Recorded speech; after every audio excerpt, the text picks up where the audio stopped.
bienvenida al Centro Cultural Leopoldo Silva Reinoir de la Ilustre Municipalidad de Quillota. En este momento se encuentra en el Teatro Rodolfo Bravo y les agradecemos el acompañarnos.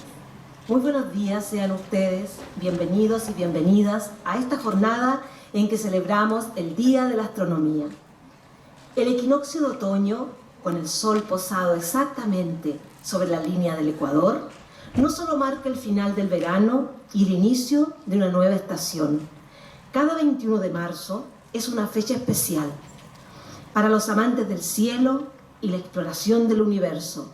Y hoy, 22 de marzo, estamos reunidos en este lugar para celebrar el Día Nacional de la Astronomía, conmemoración que es coordinada por la Ilustre Municipalidad de Quillota, Departamento de Educación Municipal, junto a la Red Pedagógica de Ciencias, actividad enmarcada en la celebración nacional del Día de la Astronomía, y también del Programa de Equidad de Género, desarrollado a nivel nacional. Muy buenos días a todos y a todas los que están aquí presentes. Les damos la más cordial bienvenida al primer encuentro de astronomía de Educación Municipal de Quillota, organizado por el alcalde de nuestra comuna, el director del Departamento de Educación Municipal, docentes del área técnico-pedagógica del DAEM y docentes de la Red de Ciencias de la Red Q, en el marco del Día Nacional de la Astronomía, en el cual nos reuniremos con dos connotados científicos, quienes compartirán con nosotros sus investigaciones en el ámbito de la astrofísica y la radioastronomía. Como la astronomía es una actividad de interés nacional y se encuentra dentro del Currículum Nacional de Chile, desde la educación inicial a cuarto año medio, se dirigirá a ustedes el director del Departamento de Administración de Educación Municipal de nuestra comuna, don Luis Salinas Díaz. Muchas gracias, profesora. Buenos días a todos y todas las presentes. Agradezco sinceramente a todos quienes han hecho posible esta actividad. Hemos tenido importantes invitados, invitadas este día, y en particular tenemos la astrónoma Irma Fuentes, que abre hoy día la ponencia, y que, al igual que el astrónomo también muy reconocido que nos acompaña el día de hoy, tenemos la oportunidad también de estar en el contexto como sociedad que estamos viviendo, y que justamente el Ministerio de Educación nos pide poner como foco en la educación integral que hoy día se entrega.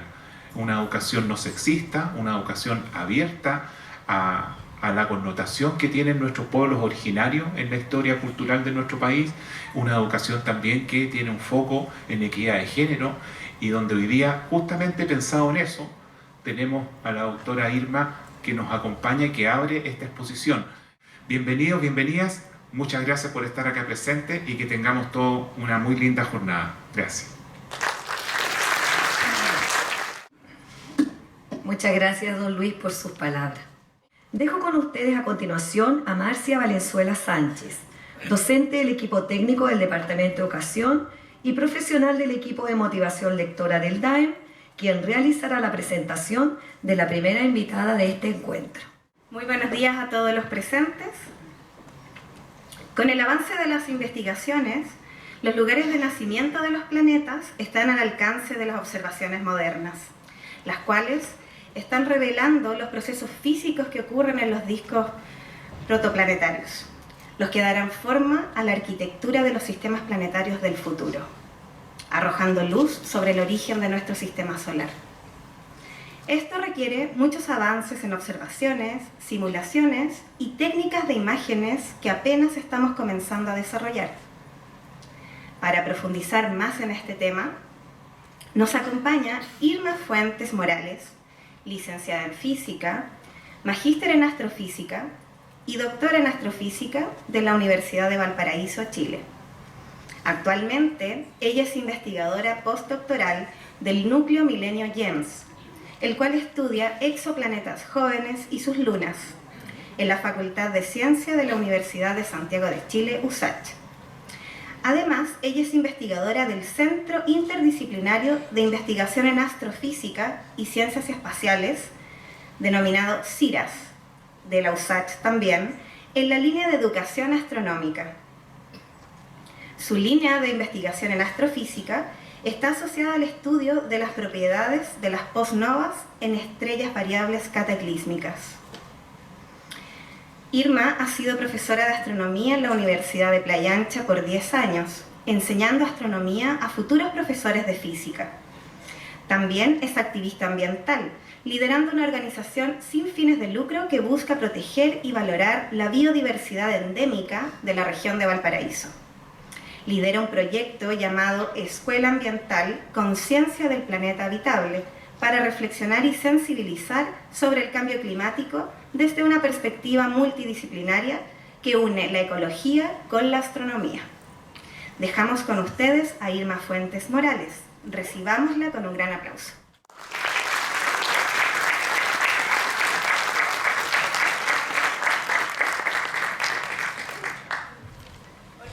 ¿Me escuchan?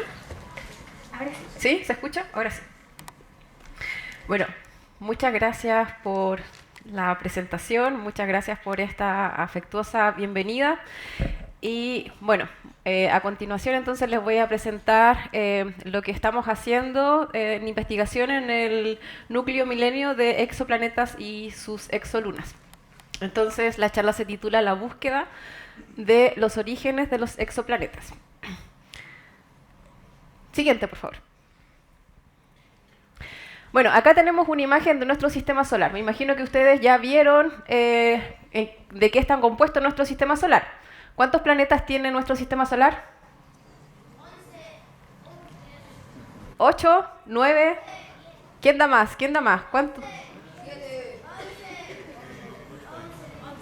8 escuché por ahí. Bueno, nuestro sistema solar desde el 2006 está constituido por 8 planetas. Antes del 2006 estaba constituido por 9 planetas, incluyendo Plutón. Pero bueno, desde el 2006 Plutón ya no es considerado un planeta, es considerado como otro objeto que se llama planeta enano. Bueno, entonces, ¿qué sabemos de nuestro sistema solar? Nuestro sistema solar está constituido, como ven acá, por nuestra estrella principal, que es el Sol, y los planetas que están divididos en subsistemas. Tenemos los planetas que están adelante de Júpiter. Siguiente, por favor. Ahí. Entonces acá los podemos ver que están divididos. Entonces tenemos los planetas bien pequeñitos que están cerca del Sol. Tenemos Mercurio, Venus, Tierra y Marte, que son los llamados planetas rocosos. Y después tenemos a los gigantes gaseosos, donde tenemos a Júpiter, Saturno, Urano y Neptuno. ¿Qué sabemos de nuestro sistema solar hasta el momento? Sabemos que nuestro sistema se formó hace más o menos 4.500 millones de años y que tenemos esta configuración, donde los planetas más pequeñitos están adelante y los más grandes están detrás. Siguiente, por favor. Siguiente. Ya, entonces, bueno, eso es lo que sabemos de nuestro sistema solar. Aquí hay un juego. ¿Alguien sabe cuál es la distancia que hay de la Tierra a la Luna? ¿Tú que levantaste la mano? ¿Cuánto? La distancia de la Tierra a la Luna. Contando todos los planetas rocosos y gaseosos, es más de eso. Más grande que el sistema solar de todos los planetas que están ahí. Ah, caben todos los planetas. Hoy parece que viste mi presentación. Bueno, ahí dice cuántos planetas caben en la distancia que hay entre la Tierra y la Luna. Bueno, la distancia que hay entre la Tierra y la Luna es más o menos de 380.000 kilómetros. Eso quiere decir de que, por ejemplo, si tuviésemos a un astronauta que lanzara un láser de luz hacia la Tierra, la luz se demoraría más o menos como un segundo en llegar, porque me imagino que ustedes saben que la luz se demora 300.000 kilómetros en recorrer un segundo. Entonces, esa es la distancia. Entonces, aquí estamos preguntando cuántos planetas caben en esta distancia. Bueno, ahí ya se adelantaron ya y siguiente, por favor. Vemos que todos los planetas del sistema solar caben en esta distancia. ¿Qué quiere decir esto? Bueno, de que nuestro sistema solar está constituido por estos planetas pequeños y estos planetas gigantes, pero su distribución es muy extensa. Las distancias que hay entre cada planeta es gigantesca, pero si nosotros los uniéramos nos daríamos cuenta de que los elementos son pequeños y abarcarían una distancia muy pequeña. Siguiente, por favor. Bueno, sabemos además que nuestro sistema solar está viajando. ¿Ustedes sabían que estamos viajando en estos momentos? ¿Sí? Bueno, la Tierra gira alrededor del Sol, ¿cierto? Y bueno, el Sol además gira alrededor del centro de nuestra galaxia. Por lo tanto, estamos constantemente viajando. Y aquí podemos ver una representación. Esta es una obra artística que aparece en el libro Bitácora Cazadores de Eclipses, en donde podemos ver al Sol que se está moviendo y ahí entonces todos los planetitas van girando alrededor de él. Entonces, nuestra estrella, nuestro Sol, es una de las miles de millones de estrellas que está orbitando entonces en torno a nuestro centro galáctico. Siguiente, por favor. Bueno, esta es una imagen tomada acá en Chile. Acá podemos ver el observatorio VLT en Antofagasta, en la región de Antofagasta, y podemos ver aquí una franja de luz. Si ustedes pudiesen ver en una noche sumamente despejada, mirando hacia el oeste, ahora en junio y bueno, en otoño, invierno, verían esta franja lechosa, que corresponde entonces al brazo de Orión de nuestra Vía Láctea. Y aquí podemos ver de que está constituido por miles de millones de estrellas. El Sol es una estrella y nosotros orbitamos alrededor del Sol. Entonces la pregunta natural que se ha preguntado el ser humano: ¿cada una de esas estrellitas tendrá planetas? ¿Existirán otros sistemas solares tal como en el nuestro? Bueno, siguiente, por favor. Entonces, bueno, esto ha sido una pregunta que los astrónomos se han cuestionado, y a pesar de que tenemos esta interrogante, el primer exoplaneta, o sea, el primer planeta descubierto girando alrededor de otra estrella, fue descubierto hace muy poquito. ¿Cuándo se encontró el primer exoplaneta? ¿Alguien sabrá por ahí? ¿Alguna fecha? ¿No? Bueno, siguiente, por favor. El primer exoplaneta se descubrió recién en el año 1992 y fue descubierto alrededor de un objeto que es bastante peculiar, que es un púlsar. Un púlsar es una estrella muy pequeñita que podríamos considerar como una esfera que tiene el tamaño de, por ejemplo, de Valparaíso, pero que tiene la masa del Sol. Entonces es un objeto extremadamente compacto y gira muy rápido. Entonces el primer exoplaneta fue detectado en uno de estos objetos. Sin embargo, como ahí dice la pregunta, dice ¿cuándo se encontró el primer exoplaneta? Siguiente, por favor. ¿Cuándo fue que se encontró el primer exoplaneta orbitando una estrella como el Sol? Porque, como les comenté con las características del púlsar, es un objeto que es muy difícil de pensar de que la vida pudiese darse en ese lugar. ¿Por qué? Porque gira muy rápido, tiene campos magnéticos muy fuertes, por lo tanto, ahí cualquier tipo de vida no podría ser viable. Entonces, ¿qué es lo que hicieron los astrónomos? Es buscar planetas en estrellas que fueran como nuestro Sol, o sea, en estrellas de tipo secuencia principal. Y bueno, ¿cuándo fue esto? Esto fue hace muy poco. Siguiente, por favor. Esto también fue en el año 1995, alrededor de 51 Pegasi, y gracias a esto el año 2018, entonces se obtuvieron el premio Nobel Mayor y Queloz, Didier Mayor, por la detección de este exoplaneta. ¿Y por qué es tan importante? Porque yo creo que ustedes también se lo han cuestionado alguna vez. ¿Seremos los únicos en el universo? ¿Seremos los únicos seres pensantes que habitan en el universo? Vimos en la imagen anterior que existen miles de millones de estrellas, o sea, existen miles de millones de soles, por lo tanto, ¿existirá vida en otros planetas? Bueno, por esa razón, entonces tenemos que tratar de detectar sistemas planetarios que sean como nuestro sistema solar. Siguiente, por favor. Entonces, bueno, más o menos desde el 1995, esta búsqueda de planetas fuera de nuestro sistema solar es bastante reciente, como lo ven, del 95 hasta ahora. Entonces, por ejemplo, acá tenemos una imagen, que esto es una imagen generada con el Stellarium, y aquí podemos ver el cielo que nosotros vemos desde Quillota. Entonces, si ustedes pudiesen ver en una noche despejada, entonces este es el cielo que verían. Siguiente, por favor. ¿Y cuántas de esas estrellas podrán tener planetas? Bueno, hasta el momento, aquí podemos ver estos puntitos verdes, y estos puntitos verdes muestran las estrellas en las cuales se han detectado exoplanetas. Actualmente la cuenta va más o menos en 5.300 exoplanetas, de los cuales si nosotros miramos en el cielo, entonces podríamos ver estas estrellas que entonces eventualmente, bueno, tienen un exoplaneta, pero obviamente no lo podemos ver a simple vista. Esto se tiene que ver con telescopio. Siguiente, por favor. Entonces, ¿qué es lo que hemos detectado? Bueno, desde el 1995 hasta la fecha se han detectado muchos exoplanetas y de diferentes tamaños y de diversidades. Por ejemplo, en esta animación podemos ver aquí en línea punteada se ve el sistema solar. Entonces ahí se ven las órbitas de los planetas. Ahí adentro está Mercurio, Venus, Tierra, Marte. Las más grandes son las de los planetas gaseosos. Entonces ahí va avanzando en la fecha. Entonces, a medida que va pasando el tiempo, se han descubierto más exoplanetas. Y lo que podemos ver acá es que la verdad es que son súper diversos. O sea, no se parecen en nada a nuestro sistema solar. Nuestro sistema solar pareciera que es un bicho raro. Es un sistema que tiene planetas chiquititos en el adentro, más cercano a la estrella, y planetas gaseosos más afuera. Pero acá lo que podemos ver es que casi la gran mayoría está siendo orbitado por planetas gigantes, muy cercanos a la estrella, que son los que se conocen como hot Júpiters o Júpiter calientes. ¿Qué quiere decir esto? Que son planetas gaseosos muy grandes, más grandes que Júpiter, pero están orbitando extremadamente cerca de la estrella. Siguiente, por favor. Entonces, hasta la fecha, como les comenté, se han detectado 5.332 exoplanetas, de los cuales hay 3.932 sistemas planetarios. ¿Qué quiere decir esto? Que es una estrella con más de un planeta orbitando alrededor de él.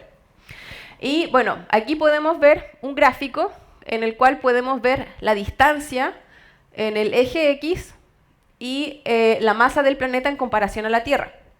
Y aquí podemos ver puntitos que tienen diferentes colores. Cada color determina el método de detección. Eso lo vamos a ver más adelante. ¿Qué significa cada método de detección? Siguiente, por favor. Siguiente. Y bueno, si es que a alguien le interesaría profundizar en este tema, entonces puede ingresar a esta página Open Exoplanet Catalog, en la cual aparece toda la información de todos los exoplanetas que se han detectado hasta el momento, para que uno pueda hacer estadística con esos datos. Siguiente, por favor. Entonces vamos a profundizar en este gráfico. Entonces, como les dije, acá tenemos la distancia semieje mayor en unidad astronómica. Una unidad astronómica corresponde a la distancia que hay de la Tierra al Sol. Y esa de distancia es más o menos 150 millones de kilómetros. Entonces aquí marcamos en 10 elevado a 0 y en el eje Y también 10 elevado a 0. ¿Qué es lo que encontramos ahí? Encontramos a la Tierra. ¿Por qué? Porque la Tierra se encuentra a una unidad astronómica y tiene la masa de una masa terrestre.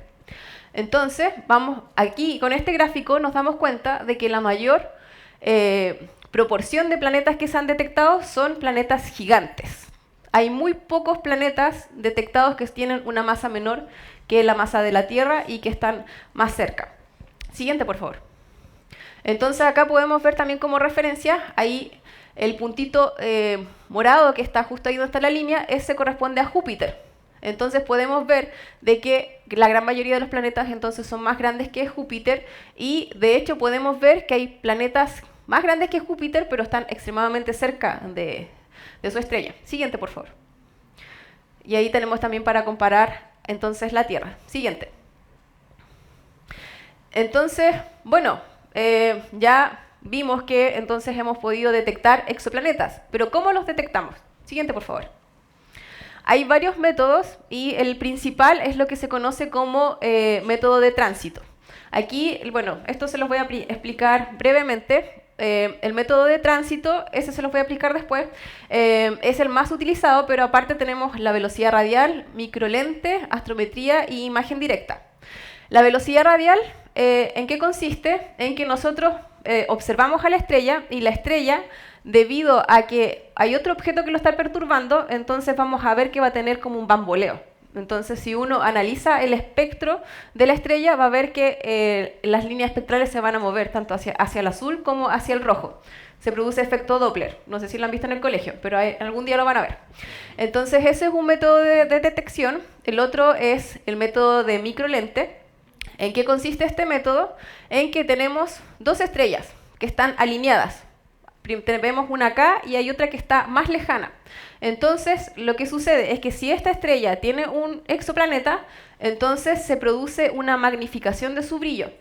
Entonces, lo que vamos a ver en la curva de luz es que la estrella que está delante va a tener un brillo máximo, pero después va a tener otro pic más chiquitito debido a que entonces el exoplaneta que está orbitando a esta estrella entonces también es detectable.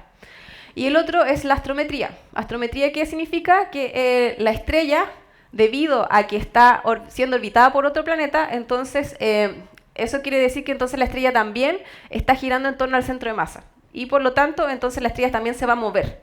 Entonces esas variaciones del movimiento propio se pueden percibir.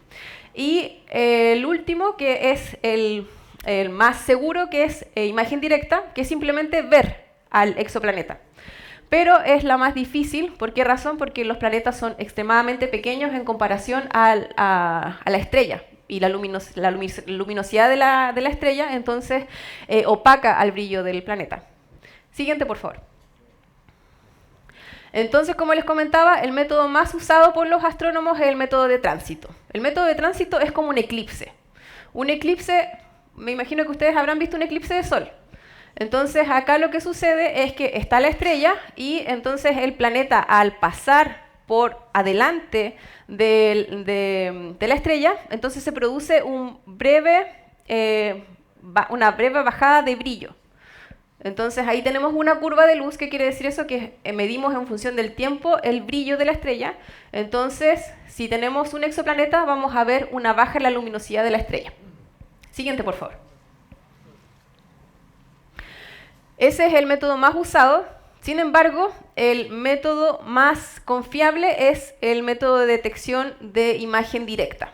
Sin embargo, como les comenté, es extremadamente difícil. ¿Por qué razón? Porque la estrella brilla mucho. Entonces, por ejemplo, acá tenemos una imagen, esta es una imagen real del sistema 2M1207, que está compuesto por una estrella muy pequeña que se llama una enana café y tiene un exoplaneta que es más o menos como 5 veces, tiene 5 veces la masa de Júpiter. Entonces acá estamos viendo directamente el sistema estrella con su exoplaneta. Aquí fue fácil observarlos porque la estrella es bastante pequeña y el exoplaneta es grande. Sin embargo, esa configuración no es la configuración que se da comúnmente. Por lo tanto, entonces se usa lo que se llama técnicas de alto contraste. ¿Qué significa eso? Por ejemplo, imagínense que el foco ese fuera el Sol y yo quisiera ver algo que está justo al lado de ese foco. Yo ahora no lo podría ver. Entonces, la única manera para poder ver lo que está al lado, alrededor del foco es tapando el foco, ¿cierto? Entonces, si yo tapo el foco, ahí yo puedo ver lo que hay alrededor.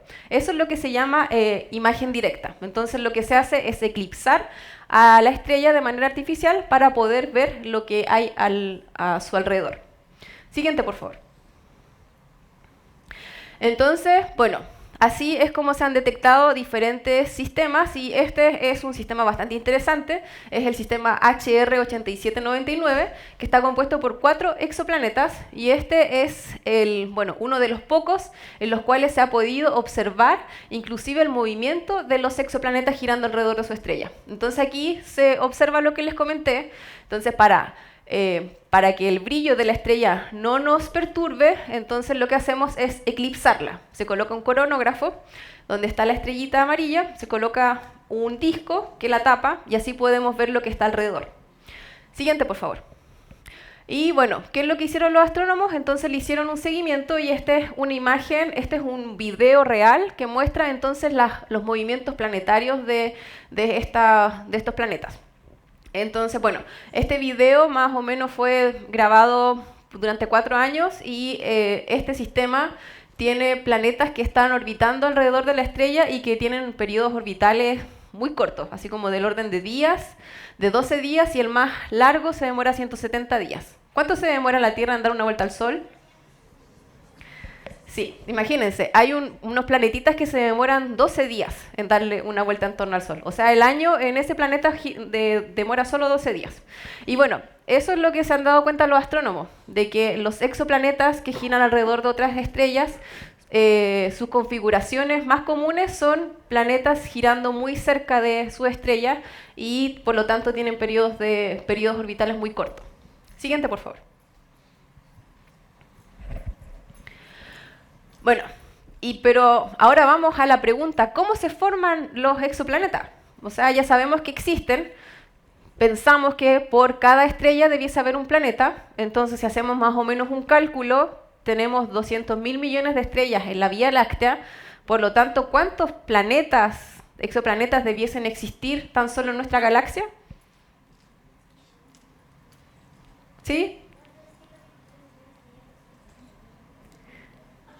Muchísimo, ¿cierto? Un número pero exorbitante que no nos imaginamos. Por lo tanto, eso quiere decir que deben haber quizás muchos planetas que inclusive sean como nuestro planeta, como la Tierra. Pero para eso primero tenemos que entender cómo se forman. Y bueno, aquí está la gran pregunta. Hemos descubierto miles de exoplanetas, pero no podemos aún explicar sus orígenes. Siguiente, por favor. Entonces, bueno, lo que nosotros sabemos actualmente es en función de lo que conocemos del sistema solar. Bueno, aquí esta es una imagen real tomada en el Observatorio de las Campanas, en la cuarta región. Y bueno, no sé si ustedes alguna vez han visto en la noche los planetas, ¿cierto? ¿Se han fijado que los planetas todos se ven en una misma línea? Por ejemplo, ¿han visto alguna vez a Venus muy cerca del sur o cerca del norte? ¿O a Júpiter? No, todos los planetas se ven en la misma posición en donde sale el Sol. Eso es lo que nosotros conocemos como eclíptica, que es el plano orbital en donde están los planetas y el Sol. Entonces, si nosotros lo vemos en el cielo, aquí podemos verlo perfectamente. Vemos a Venus, a Marte y a Júpiter. Y entonces ahí podemos ver la proyección del plano orbital en el cielo. Entonces, bueno, existe una teoría que es la más aceptada, pero hasta ahora, actualmente, con todos los avances que han existido, bueno, todavía no se sabe exactamente cómo se están formando los planetas, pero hasta el momento lo que se cree es que las estrellas al formarse se forman en una nube molecular y debido a interacciones gravitacionales o perturbaciones de otras estrellas al momento de chocar, hacen que colapse y ese colapso entonces genera la estrella y el remanente de la formación estelar genera un disco protoplanetario y ahí debiesen formarse los planetas, los asteroides, los cometas. Y esto debiese formarse en un plano. Siguiente, por favor. Bueno, aquí está en dibujo lo que les comentaba. Entonces ahí tenemos esta nebulosa. Entonces después de... Bueno, tenemos como una esfera de material y después, bueno, por colapso gravitatorio y conservación del momento angular, entonces esto debiese pasar de una forma tridimensional a una forma bidimensional en un plano. Y ahí se van formando entonces los planetas. Sin embargo, para pasar de la formación de la estrella a los planetas, ahí no sabemos qué pasa. Así es que si a alguno le interesa este tema y nos ayuda después en el futuro a resolverlo, de seguro se gana el premio Nobel.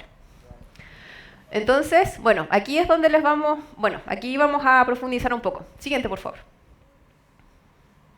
Entonces, imagínense, ustedes, bueno, han jugado con piedras, ¿cierto? Si ustedes golpean una piedra con otra, ¿qué pasa? Nada, se pueden romper, ¿cierto? Pero no se van a unir, ¿cierto? Entonces, lo que dice las teorías es que, por ejemplo, de motas de polvo, que son inclusive más pequeñas que un grano de arena, que es lo que se forma en los remanentes de la formación estelar, de ese tamaño, después se forman planetesimales y después se forman asteroides y después se forman planetas. Entonces, ¿cómo es que estas pequeñas motitas de polvo llegan a conformar entonces un objeto extremadamente grande como es un planeta? Eso todavía no se sabe. Pero lo que sí sabemos es que la naturaleza es extremadamente eficiente en formar planetas. ¿Por qué? Porque, como les digo, se espera que cada estrella tenga entonces un planeta. Por lo tanto, debe haber un mecanismo físico que hace que de una cosita muy pequeñita, del tamaño más pequeño que un grano de arena, entonces se formen planetas. Siguiente, por favor. Entonces, para eso, bueno, como habían comentado en la presentación, nosotros acá, los chilenos, vivimos en un lugar privilegiado para hacer astronomía y para poder tratar de responder a estas grandes preguntas. ¿Por qué razón? Porque en el norte de Chile tenemos los cielos más despejados del mundo, específicamente en la región de Coquimbo y en la región de Antofagasta. Y específicamente en Antofagasta tenemos dos de los grandes telescopios, de los más grandes telescopios del mundo, que es VLT, el Very Large Telescope, y el observatorio en el submilimétrico ALMA. Por lo tanto, con estos dos grandes telescopios, entonces los astrónomos han tratado de dilucidar qué es lo que sucede en ese paso intermedio que les comenté de cómo se forman entonces los planetas. Siguiente, por favor. Entonces, bueno, ¿qué es lo que se ha podido observar? Bueno, ALMA hace muy poco cumplió 10 años y, bueno, durante esos 10 años ha ayudado enormemente a entender entonces cómo se forman los sistemas planetarios y ha captado imágenes sin precedentes, con mucho detalle. Siguiente, por favor. Entonces, por ejemplo, acá podemos ver una animación. Esa es, bueno, ahí está el cielo. Entonces, ahí se está acercando a un lugar en donde existen unas nubes moleculares y ahí existen formación estelar. Y específicamente, hace un par de años detectó, bueno, pudo observar con enorme precisión un disco protoplanetario en la estrella HL Tauri. Y entonces lo que vemos ahí es gas, es polvo, y ALMA pudo llegar mucho más profundo y pudo observar eso. Entonces ahí lo que se observa es una estrella que está en formación, pero el momento de que la estrella todavía no está terminando de formarse. Mientras la estrella se está terminando de formar, entonces se genera este disco protoplanetario y ahí se están creando planetas. Entonces se ven esas subestructuras como de anillos, en los cuales se cree que entonces en esos lugares es donde están los planetas, están barriendo su vecindad y ahí se están creando. Siguiente, por favor. Siguiente. Entonces, bueno, desde que ALMA vio la luz, se han podido detectar una diversidad de discos protoplanetarios. Entonces, aquí, como les comentaba, esto también ayuda a tratar de entender cómo es que se forman y, bueno, como pasa en la ciencia, a medida que uno va investigando, más preguntas van surgiendo. Entonces hay muchas cosas que todavía no se entienden. Por ejemplo, se creía que todos esos anillos que se formaban, ahí era donde se estaban formando planetas. Pero la verdad es que todavía no está completamente claro eso. Siguiente, por favor. Entonces, para poder tratar de entender lo que se observa con ALMA, entonces necesitamos de otras herramientas. No podemos quedarnos simplemente con la información que obtenemos de los telescopios, los radiotelescopios. Entonces, bueno, ¿qué es lo que sabemos? Como ahí aparece en esa línea de tiempo, desde la formación del planeta hasta hoy han pasado, por lo menos para nuestro sistema, 4.500 millones de años. Sin embargo, ¿qué es lo que pasó de la formación hasta hoy? No se sabe. Entonces, para poder hacer eso, para poder tener más o menos una idea de lo que sucede, entonces recurrimos a las simulaciones. Siguiente, por favor. Entonces, al computador lo entrenamos con las ecuaciones precisas para poder entonces que el computador nos simule las imágenes que nosotros estamos viendo. Entonces, esa es una gran rama de la astronomía. Bueno, ahora actualmente un astrónomo no puede ser astrónomo simplemente tomando observaciones, sino que también tiene que tener herramientas en ciencia de datos y también en programación. Siguiente, por favor. Entonces, lo que hace es, con todas esas ecuaciones, simula con simulaciones hidrodinámicas, y entonces el computador le da como más o menos señales de cómo debiesen verse. Siguiente, por favor. Siguiente. Bueno, entonces, ahora hemos visto más o menos los pasos intermedios que hay de la formación planetaria hasta la actualidad. Pero, ¿qué sabemos sobre las posibilidades de vida en estos lugares? Entonces, bueno, la vida, ¿qué es la vida? Partiendo por eso. Tenemos que partir por esa pregunta y, bueno, la vida cuando uno le pregunta a alguien si cree que existe vida extraterrestre, piensan que van a ser como los aliens o personas o seres que son sumamente inteligentes, que van a venir a acabar con nosotros, como en el Día de la Independencia o mucho lo que muestran en las películas, pero la vida en sí misma es bastante simple. O sea, los astrónomos lo que han detectado hasta el momento han sido vestigios de vida en otros planetas, pero esos vestigios de vida están relacionados como por ejemplo con la vida bacteriana.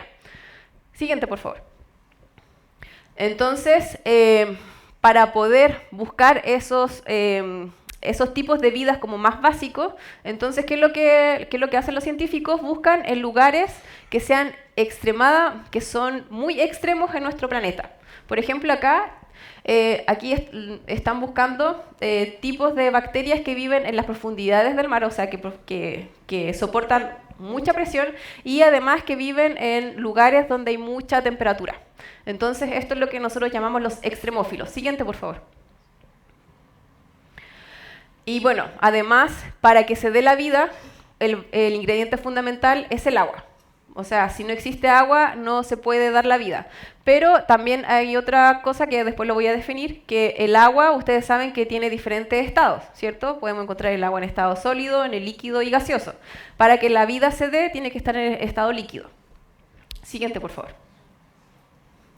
Entonces, bueno, sabemos que la vida existe en la Tierra porque aquí tenemos agua. Esta es una representación bastante interesante en donde se ve a la Tierra y en esa pequeña esfera entonces se ve toda el agua que existe en nuestro planeta, que como se dan cuenta es bastante superficial. Y el agua dulce, que es la que nosotros consumimos, ahí se dan cuenta que inclusive es mucho menor. Siguiente, por favor. Entonces, para que se dé la vida tiene que existir agua. Y inclusive para los organismos extremófilos, como esta pequeña criatura, no sé si alguna vez la han visto, que es una criatura que puede aguantar condiciones extremas. Puede vivir en el espacio, no necesita oxígeno, vive en zonas con pH extremos, pero a pesar de todo, esta pequeña criatura necesita de agua para vivir. Siguiente, por favor. Entonces, la clave para detectar planetas que tengan potencialmente vida es, lo primero, encontrar agua en estado líquido. Siguiente. Entonces, definimos, bueno, en astronomía está definido lo que se llama como zona habitable. Nuestro sistema solar tiene una zona habitable que es la zona en la cual los planetas reciben la radiación precisa para que el agua se muestre en estado líquido. Entonces, no hace ni mucho frío ni mucho calor como para que el agua esté en estado líquido.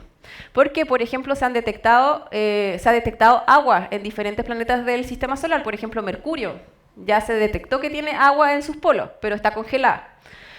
Por otro lado, muchas de las lunas de Saturno y de Júpiter también tienen agua, pero también está congelada. Entonces, lo que tenemos que buscar es planetas que estén en la zona habitable, que en este caso la Tierra y Marte están en esa zona, donde el agua está en estado líquido. Siguiente, por favor. Y bueno, hasta el momento se han detectado exoplanetas que están en esa zona habitable. De hecho, se han detectado planetas que tienen esas características potenciales. Sin embargo, todos son lo que se llama supertierras, o sea, son planetas rocosos, pero son mucho más grandes que la Tierra. Entonces, bueno, pero lamentablemente con la tecnología que tenemos hasta el momento todavía no es posible de resolver entonces por ejemplo, los componentes químicos que tienen los exoplanetas si es que están muy lejos. Y que es el mayor de los casos, que todos los exoplanetas que se han detectado están bastante lejos. Siguiente, por favor. Sin embargo, no tan solo en la zona habitable de un sistema planetario es posible que encontremos vida, sino que también existe otro lugar en el cual también se cree que puede existir vida, que son las lunas de los planetas, como es el caso de Júpiter con su luna Europa. Entonces, debido a que Júpiter es un planeta, a pesar de que está muy lejos, Júpiter es un planeta extremadamente grande y bueno, tiene un campo magnético también extremadamente potente Y entonces esto hace que y aparte tiene actividad, bueno, la gravedad afecta entonces a Europa, y entonces esto hace de que pueda obtener energía geotermal, o sea, el planeta, la Luna, entonces lo que hace es que puede calentar la corteza y eventualmente se puede generar un mar de agua líquida que está cubierto por hielo. Entonces, por esa razón, el núcleo GEMS se dedica entonces a buscar exolunas, porque la zona habitable, entonces, como les comenté, no está simplemente asociada a la distancia que tienen los planetas a la estrella, sino que también entonces podemos tratar de encontrar vida o agua líquida en exolunas. Siguiente, por favor. Como es el caso, como les comenté, de Europa. Entonces acá se logra ver, aquí está Júpiter y aquí está Europa, que tiene una corteza de hielo muy profundo. Sin embargo, es probable que tenga un mar de agua líquida, y entonces eventualmente ahí se dan las condiciones precisas como para que pueda albergar vida de forma bacteriana. Siguiente, por favor. Y bueno, como les comenté, ese es el objetivo que tiene el núcleo Milenio sobre exoplanetas jóvenes y sus lunas, que se dedica principalmente entonces a la detección de exolunas y exoplanetas jóvenes. Y hasta el momento, bueno, el año pasado recién se pudo detectar, o por lo menos hay evidencias de la primera exoluna orbitando a un exoplaneta. Pero esto es bastante difícil porque imagínense, si la Tierra es pequeña, la Luna en comparación al tamaño de la Tierra es mucho más difícil si es que estamos siendo bloqueados por la luminosidad de la estrella principal. Siguiente, por favor. Sin embargo, bueno, también GEMS se dedica a impulsar el aprendizaje de las ciencias de física, matemática y ahora en química en el aula usando astronomía. Entonces, todo este conocimiento que les mostré, que es astronomía de frontera, donde se están utilizando los últimos instrumentos y los últimos telescopios que se han construido para poder dilucidar lo que está pasando con respecto a la formación planetaria. Entonces, la idea es que también ese conocimiento pueda llegar a las aulas y que ustedes también puedan verlo en sus clases. Siguiente, por favor. Entonces, para eso, bueno, GEMS y CIRAS hemos creado un equipo que le llamamos equipo pedagógico, que estaba compuesto por Carla Hernández, que es doctora en didáctica de la física, Sebastián Pérez y yo, que somos astrofísicos, Fernanda Alarcón e Ignacia Benito, que son profesoras de enseñanza media. Ambas son de Santiago. Bueno, Fernanda era de Valparaíso, pero ahora se fue a Santiago. Entonces, todos juntos estamos desarrollando secuencias didácticas en las cuales tratamos de llevar la información de la formación planetaria y exoplanetas al aula. Siguiente, por favor. Entonces, el año pasado implementamos un plan piloto en el cual más o menos 120 estudiantes de primero y segundo medio de enseñanza media, tanto en física y en matemáticas, implementamos estas secuencias didácticas en las cuales usamos herramientas web para usar el tema de los exoplanetas y enseñar entonces matemáticas o física, por ejemplo, relacionados con objetivos de aprendizaje de segundo medio, también para ver el tema de las leyes de Kepler. Entonces, bueno, como les comento, esto ya lo implementamos como fase piloto y en enero tuvimos una capacitación que realizamos a 20 profesores de la quinta región y de la región metropolitana para enseñarles estas secuencias didácticas que hemos estado desarrollando. Siguiente, por favor. Entonces, por ejemplo, aquí les muestro que este famoso gráfico que les mostré de la distribución de exoplanetas, también eso lo hemos llevado al aula para enseñar, por ejemplo, matemáticas en los objetivos de aprendizaje relacionados con la dispersión de datos, o, por ejemplo, correlaciones lineales para testear la tercera ley de Kepler usando datos de sistemas extrasolares. Entonces, bueno, este material ya está hecho, fue implementado, por lo tanto es libre de uso para que ustedes como profesores puedan en sus aulas implementarlo. Siguiente, por favor. Y Por último, también tenemos otra instancia que se llama recreo espacial, que bueno, lamentablemente no la pudimos implementar ahora por temas de tiempo, pero ahí lo que usamos es enseñar todos estos temas que quizás pueden ser un poco complicados, los temas de física, de gravedad, de movimiento angular y de formación planetaria, usando aprendizaje incorporado. ¿Qué quiere decir eso? De que usamos nuestros propios cuerpos para sentir las leyes físicas. Entonces, eso también es algo que estamos implementando para tratar de explicar la formación planetaria. Bueno, ahí como les muestro más información en esa página.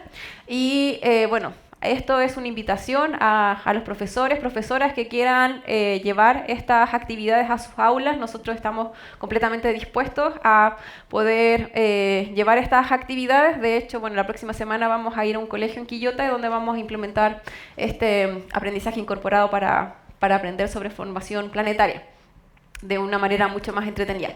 Siguiente, por favor. Entonces, bueno, eso es... Ahí les dejo las redes sociales de Milenio Gems y el correo por si quieren comunicarse con nosotros.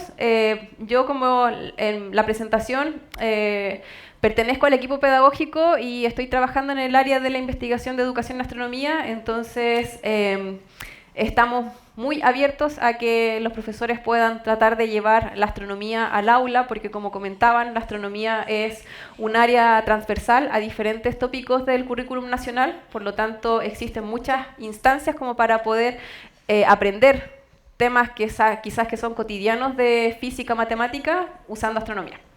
Así que muchas gracias por su atención.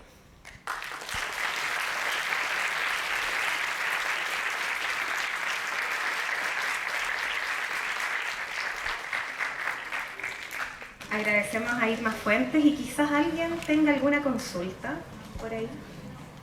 ¿Algún estudiante? Ahí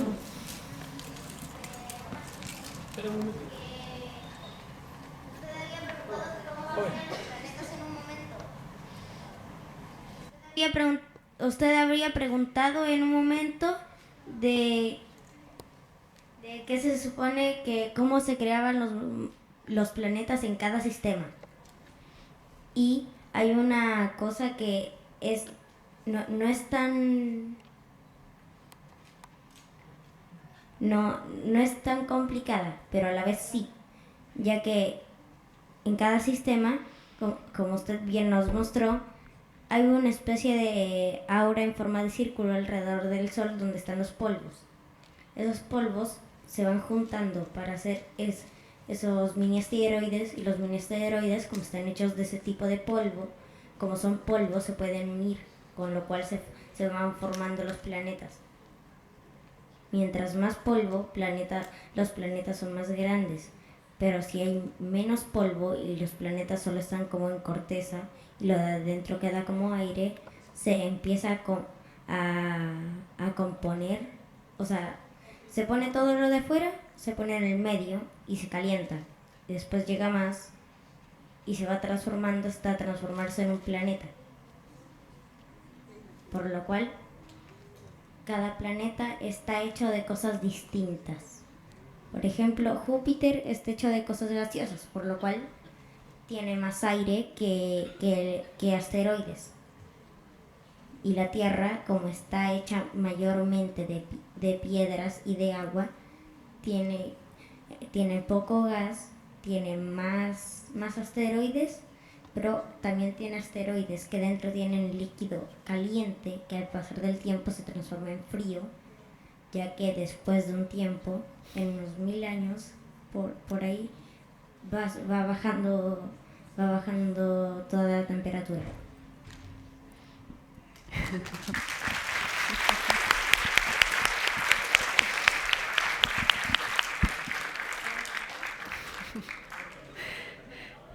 Excelente acotación, excelente teoría.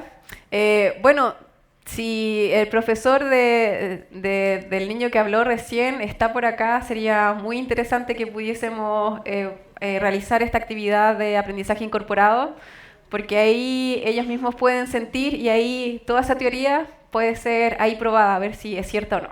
Así que muchas gracias por la reflexión. Irma, justamente quería comentar que ellos son del Colegio Cristina Durán y la próxima semana... Ah, perfecto, súper bien. Ahí nos vemos entonces el viernes 31 de marzo. Ahí vamos a implementar la actividad. ¿Alguna otra consulta?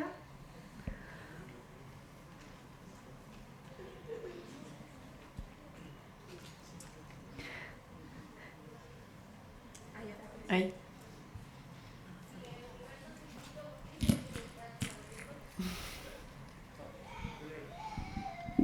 Si el universo es infinito, ¿por qué dicen que se está expandiendo? Ah, qué interesante pregunta. Yo creo que el siguiente charlista podría responderte esa pregunta, porque él es extragaláctico. Así que ahí se la dejo para que él te la responda. Quizás tenga que ver con el concepto de infinito. Sí, Matemático. sí. Puede ser. Sí, además es bastante filosófica. Bueno, si no se atreven ahora, igual después en el coffee break podemos conversar, así es que no hay ningún problema. ¿Hay otra pregunta? Arriba hay otra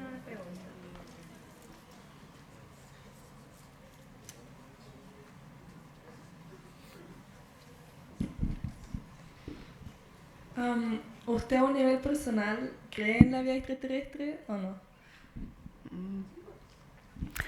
Personalmente, sí, porque bueno, ya existen como evidencias de que puede, de hecho, también hay ciertas teorías que dicen que la vida vino desde el espacio, que no se creó directamente acá en la Tierra, pero bueno, eso son teorías como te digo. Pero claro, yo creo que sí existe. No sé si existirá como a nivel tan inteligente como nosotros, puede que sí, pero el universo es extremadamente grande, entonces las distancias que debe recorrer, por lo menos... Bueno, imagínense, nosotros somos una civilización inteligente, ¿cierto? Y bueno, nosotros, a pesar de que somos inteligentes, nuestra línea de tiempo en la cual hemos sido capaces de mandar señales al espacio es bastante corta.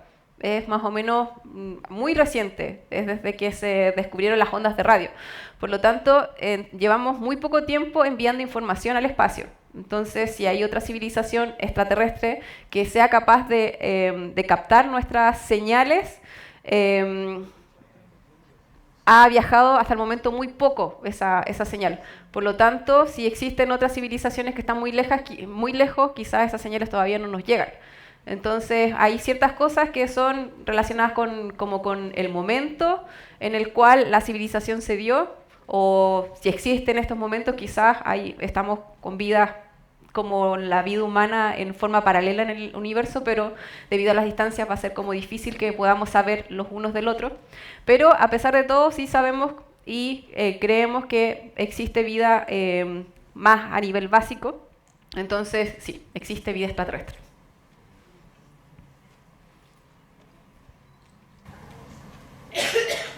Muy bien, agradecemos entonces a Irma Fuentes por su presentación, por responder las consultas, muchas gracias. Y dejamos con ustedes a don Luis Salinas, quien se dirigirá a ustedes.